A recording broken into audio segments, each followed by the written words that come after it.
Welcome back guys. आज है 20th day of our stock trading series part 20। जो हमने एक सीरीज़ की शुरुआत की है, अगर आप चैनल पर नए हैं तो हम आपको बता दें, एक सीरीज़ की हमने शुरुआत की है जिसमें हम डेली एक वीडियो लाते हैं आपके लिए, एक पर्टिकुलर स्टॉक को एनालिसिस करते हैं। हमारा एक्सपीरियंस क्या है, हमारा पॉइंट ऑफ व्यू क्या है उस पर्टिकुलर स्टॉक को लेकर, जिसमें कोई भी एक बड़ा मूव आने की संभावना हो सकती है, प्रोबेबिलिटी है, हम उसको एनालिसिस करते हैं with proper stop loss and target कि आप किस तरीके से यहाँ पे अपना नज़रिया बना सकते हैं।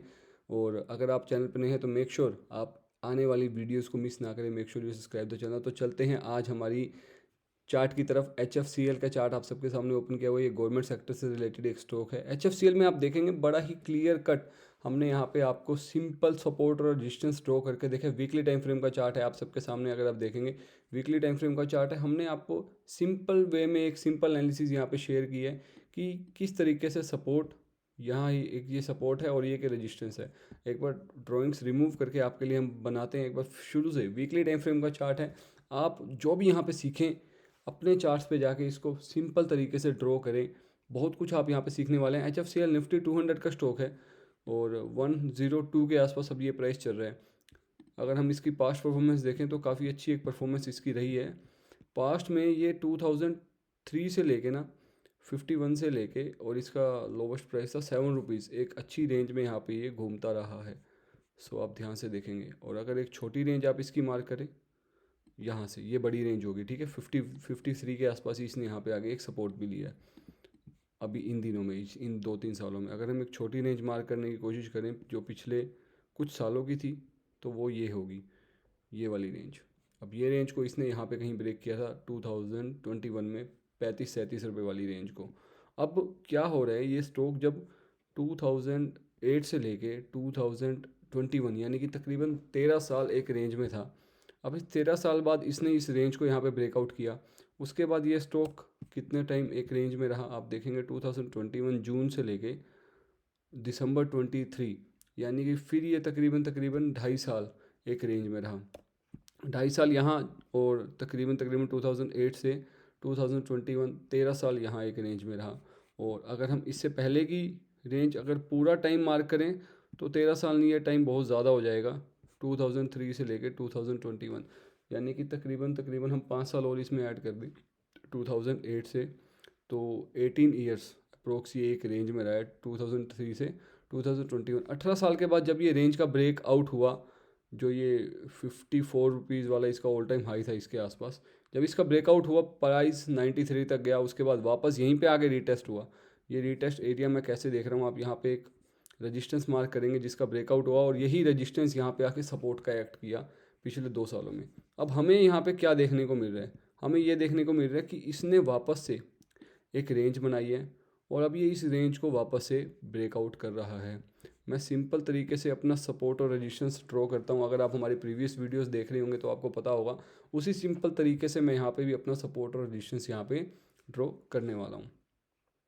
सो हमने एक सपोर्ट रेजिस्टेंस यहाँ पे ड्रॉ किया। सपोर्ट आप सबके सामने नीचे है ही, बट और क्लियर करने के लिए मैं आपके लिए यहाँ पे सपोर्ट भी ड्रॉ कर देता हूँ। ये सपोर्ट वो है जो पहले रेजिस्टेंस था, जो पिछले 18 साल के बाद इसने ब्रेकआउट किया यहाँ पे 2021 में। 18 ईयर्स के बाद यहाँ पे ब्रेकआउट हुआ गाइस। 18 ईयर्स बहुत हो जाते हैं। अगर हम छोटा टाइम फ्रेम देखें तो यहाँ पे तकरीबन 35 रुपये के आसपास पहले इसने ब्रेकआउट किया, जो छोटी रेंज थी। उसके बाद ऑल टाइम हाई था इसका 55 के आसपास, उसने ये ब्रेकआउट किया जैसा अभी हमने आपको बताया। अभी फ़िलहाल हो क्या रहा है, अभी फ़िलहाल इसने एक सपोर्ट बनाया, इसको डिलीट कर देते हैं, अभी की एनालिसिस डिस्कस करते हैं। अभी क्या हुआ, इसने एक सपोर्ट बनाया यहाँ पे, ये सपोर्ट वही है जो ऑल टाइम हाई था, ठीक है। ये सपोर्ट यहाँ पे बन रहा है, ये सपोर्ट यहाँ पे बन रहा है, ये सपोर्ट, दो या दो से ज़्यादा पॉइंट्स जहाँ मिलते हैं वहाँ हम सपोर्ट और रेजिस्टेंस बना देते हैं। हम आपको पहले भी हर वीडियो में ये चीज़ समझाते हैं और बड़ी सिंपल है, और आगे भी आपको समझाते रहेंगे। अब यहाँ पे हुआ क्या है, ये तो पुराना सपोर्ट चलता आ रहा था ये वाला, लेकिन अगर ये पुराना सपोर्ट ना होता तो दो या दो से ज़्यादा पॉइंट, यानी कि ये 1-2, यहाँ पे हम एक सपोर्ट बना सकते हैं। और यहाँ पे सपोर्ट बनाने के बाद ये थर्ड टाइम भी इसी सपोर्ट पे आके रिएक्ट हुआ है। अब रेजिस्टेंस हमने यहाँ बनाया 1-2, यहाँ पे आते ही रेजिस्टेंस बन गया। अब थर्ड टाइम यहाँ पे फिर इसने रेजिस्टेंस लिया, अब इसको ब्रेकआउट कर दिया।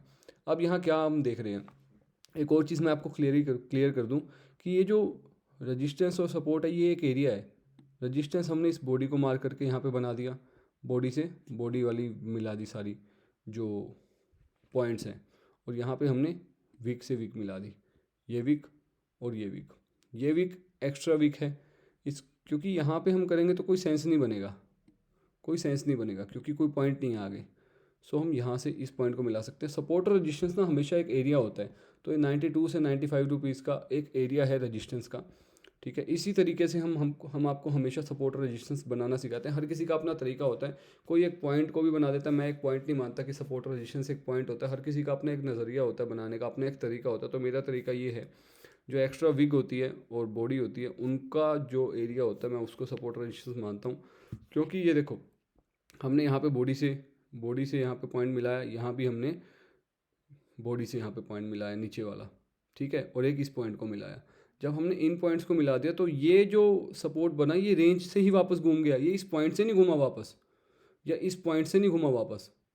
ये चाहता तो इस पॉइंट से, मतलब अगर सही होता नीचे वाला पॉइंट तो इस पॉइंट पे टच करके जाता, या इस पॉइंट पे टच करके जाता, ये इसी रेंज से गया।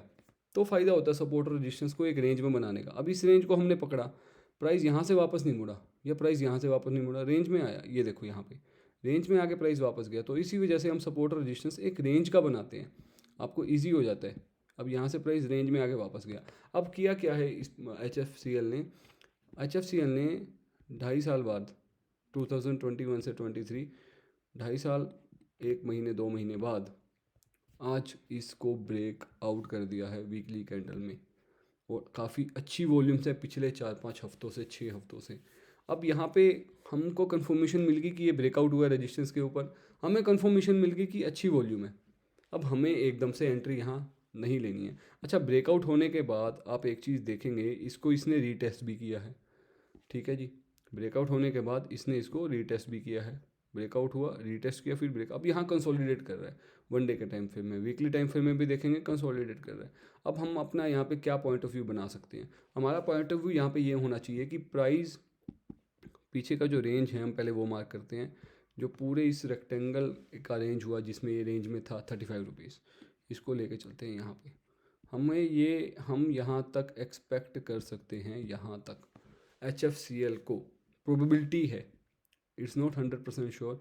एंड गाइस, मैं कोई सेबी रजिस्टर्ड एनालिस्ट नहीं हूँ, मैं भी आपकी तरह एक ट्रेडर हूँ, मैं अपना एक्सपीरियंस आपके साथ शेयर करता हूँ जो मेरे को नॉलेज है। सो अगर आप कोई भी फाइनेंशियल इन्वेस्ट करते हैं तो अपने फाइनेंशियल एडवाइजर से सलाह लें, या अपना एक्सपीरियंस या बैक टेस्ट करें इस स्ट्रेटजी को जो मैं आपको सिखा रहा हूँ, तब जाके आप कोई भी फाइनेंशियल निवेश करें।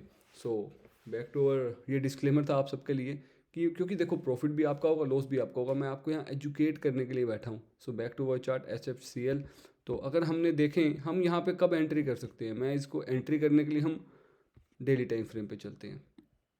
मैं यहाँ पे अगर होता तो क्या, किस तरीके से एंट्री करता, अभी मैं किस तरीके से यहाँ एंट्री कर सकता हूँ या करूँगा, ठीक है, अगर मैं करूँगा तो सी ये एक रेंज है। देखो, मैं इसलिए आपको ये चीज़ नहीं कह रहा क्योंकि मैं नहीं चाहता कि आप मेरी एंट्रीज देख के इस मार्केट में एंटर करो। मैं क्या एंटर करता हूँ, क्या बाय करता हूँ, क्या सेल करता हूँ, मैं नहीं डिस्क्लोज कर सकता। वो एक पर्सनल ओपिनियन है मेरा, और मेरा पर्सनल अनुभव है, मेरा पर्सनल रिस्क मैनेजमेंट है, मनी मैनेजमेंट है। और आप भी अपना रिस्क मैनेजमेंट, मनी मैनेजमेंट भी फॉलो करें। विदाउट रिस्क मैनेजमेंट फॉलो करें आप किसी भी स्टॉक में एंटर ना करें। 0.5% या 1% से ज़्यादा किसी भी स्टॉक में आप रिस्क ना लें अपने कैपिटल का, चाहे वो कितनी ही ज़्यादा आपको श्योरिटी दे रहा हो।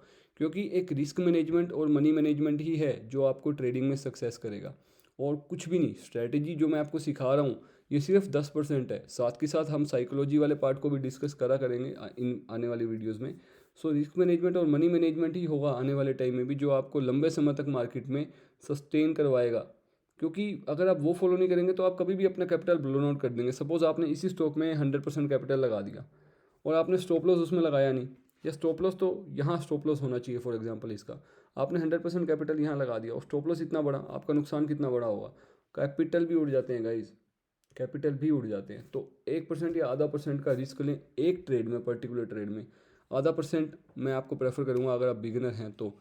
सो यहाँ पे हम किस नज़रिए से कब एंट्री कर सकते हैं मैं उस पर चलता हूँ। ये चीज़ आपको एक्सप्लेन करनी ज़रूरी थी, सो दैट जो भी मैं वीडियो डालूँ आंख बंद करके उस चीज़ पे कभी भी बाय आपको नहीं करना है। या कोई भी यूट्यूबर हो, कोई भी, अपनी एनालिसिस करो, अपना रिसर्च करो, समझो उस चीज़ को, वो पैटर्न ब्रेकआउट हुआ है, क्या उसमें लॉजिक है, उसके हिसाब से आप एंट्री और एग्जिट बनाओ। अपना एक्सपीरियंस ज़रूर करो, पेपर ट्रेड करो, शुरू में छोटी क्वांटिटी से ट्रेड करो, एक क्वांटिटी से ट्रेड करो, बट जंप मत करो, नहीं तो आप भी उन्हीं 90% लोगों में होंगे जो ट्रेडिंग से कभी ना कभी जल्दी बाहर हो जाएंगे। तो आप बाहर होने के लिए नहीं आए हो, आप यहाँ पे रहने के लिए आए हो, आप ट्रेडर बनने के लिए, अपना कैरियर यहाँ बनाने आए हो, इन्वेस्टमेंट में, ट्रेडिंग में, स्विंग ट्रेडिंग में या किसी भी फील्ड में।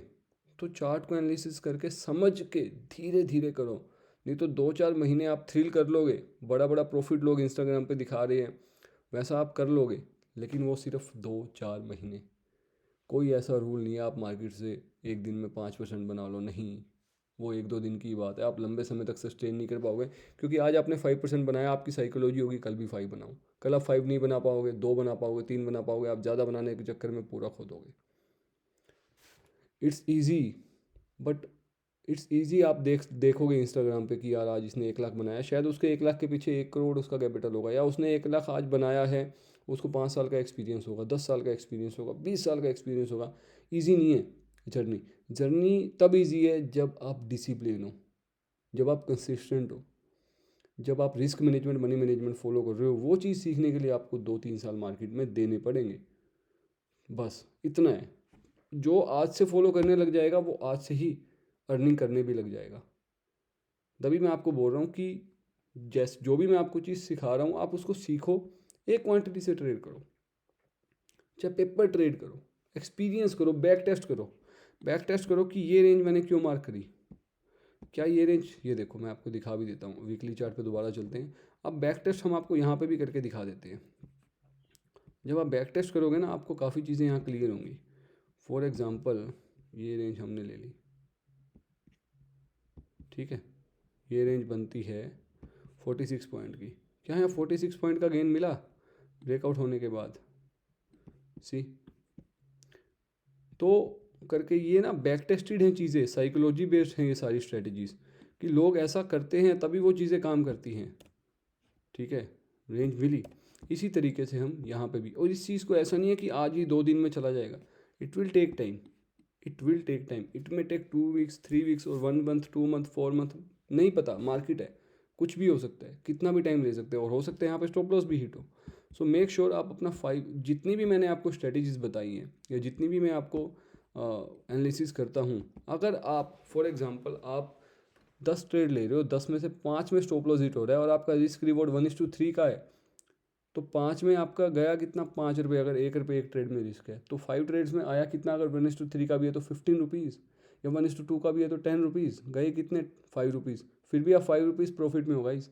सो ये फ़ायदा होता है रिस्क मैनेजमेंट फॉलो करने का, मनी मैनेजमेंट फॉलो करने का। सो अब हम चलते हैं यहाँ पे, हम कब यहाँ पे एक देखो, एक तो यहाँ पे प्रेजेंटली जो भी अभी प्राइस चल रहा है वहाँ पे भी आप यहाँ का स्टॉप लॉस लगा के बड़ी आसानी से एंटर कर सकते हो, स्टॉप लॉस यहाँ का अगेन, ठीक है। नहीं तो आप वेट कर सकते हैं, अगर आप बिगिनर हैं, कि यहाँ से एक रेंज टूटे, ये वाली रेंज है जो प्राइस यहाँ पे इसको रीटेस्ट करने आए, स्टॉप लॉस थोड़ा बड़ा हो जाएगा तो आप स्टॉप लॉस को इस रेंज के नीचे भी ला सकते हो, और यहाँ पे आप ट्रेड बना सकते हो 1:2 के आसपास की। पहली चीज़ ये होगी। दूसरी चीज़ हमने आपको बताई, जो प्रेजेंट प्राइस चल रहे हैं इसके सपोर्ट के नीचे का स्टॉप लॉस लगा के आप यहाँ पे भी एंटर कर सकते हो। So this was my experience and this is educational video for you guys. अगर आपको वीडियो अच्छी लगी तो वीडियो को ज़रूर लाइक करें, चैनल को ज़रूर सब्सक्राइब करें अगर आप चैनल पे नए हैं तो। And again I am not a financial adviser, कोई भी फाइनेंशियल निवेश करने से पहले अपने फाइनेंशियल एडवाइज़र से ज़रूर सलाह लें। सो मेक श्योर वीडियो को लाइक करें और अपने ट्रेडर दोस्तों के साथ ज़रूर शेयर करें। It's totally free of cost और ऐसी डेली वीडियोज़ आपके लिए आती रहेंगी लर्निंग पर्पज़ के लिए। Thank you my dear friend, God bless you, wish you get success in trading.